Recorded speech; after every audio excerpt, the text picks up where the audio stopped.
नमस्कार स्वागत करुच्ची आज मुख्य गुरुत्वपूर्ण खबर को आपको एबे आम हस्तगत होता खबर रही पाणीपाग संपर्कित वर्षा संपर्कित क्यों क्यों स्थान को रही प्रबल वर्षार संभावना एवं पश्चिमा झड़ प्रभाव में राज्य में किभली रही वर्षा स्थिति जाना से संपर्क में संपूर्ण बरणी प्रदान करी से आपण मैंने निश्चित भिडियो को प्रथम शेष पर्यटन देखिए जदि भिडियो भल लगे तो पाखे लाल बटन निश्चित सब्सक्राइब करेंगे पाखे आसुवा बेल आइकन बजाइदेवे और ऊपर आसुवा ऑल नोटिफिकेशन पर क्लिक करने भूलें जहाँफल एभली भिडियो सर्वप्रथमे आपण मान निकट में पहुंची पार।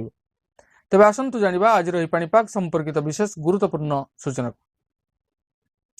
बदलिला पाग आज पश्चिम ओडिशा रे वर्षार संभावना किसी स्थान में प्रबल वर्षा हेबो नहीं पूर्वानुमान करिछि पाणीपाग विभाग। सेही भली ओडिशार अन्य किछि स्थान में वर्षा हेबार संभावना मध्य रही किछि स्थान में प्रबल अति प्रबल वर्षा हेबा नै आकलन करिछि पाणीपाग विभाग। एने सतर्क सूचना जारी कर 12 जिला यथा नुआपड़ा बरगड़ बलांगीर कलाहांडी बौद्ध कंधमाल झारसुगुड़ा सोनपुर अनुगुल सुंदरगढ़ और देवगढ़ में वर्षार संभावना रही। आसंता 3 दिन राज्य में मेघुआ पाग रहिबार सह केतेक स्थान में हालुकारु मध्यम धरणर वर्षा लगी रहिबो बोली आंचलिक पाणीपाग विभाग पूर्वानुमान करिछि। पश्चिमा झड़ एवं गुरुचाप बलय सक्रिय थिबारु जलीय बाष्प वायु वायुमंडल को प्रवेश करुछि।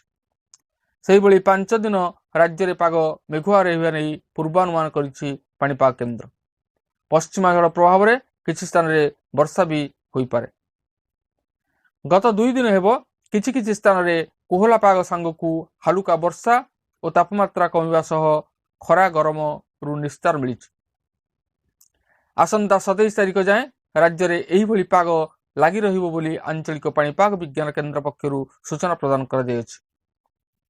तेबे वायुमंडल उपरी भाग में पश्चिमा पवन और अन्य पटे गोटे निम्न चाप रेखा सक्रिय रही फल बंगोपसागर जलीय बाष्पूर्ण वायु राज्य को प्रवेश करुछि जहा वर्षा कराइबारे सहायक होउछि।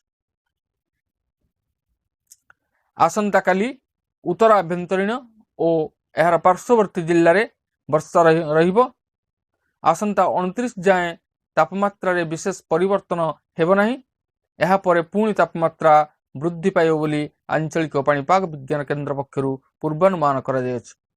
आमे देखुचे वर्तमान आकाश किछि मात्रा रे मेघाच्छन्न रहिछि एवं राज्यर विभिन्न स्थान रे किछि किछि वर्षा मध्य होइछि एवं पाग मध्य कोहला रही जहाँ फल गरम रु किछि मात्रा रे आश्वस्ति मिली। तेबे एही भाव में पाग 29 तारिख जाए रहिबो बोली पाणीपाग विभाग पूर्वानुमान करिछि।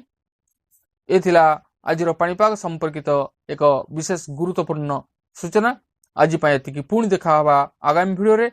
रहुछि धन्यवाद नमस्कार।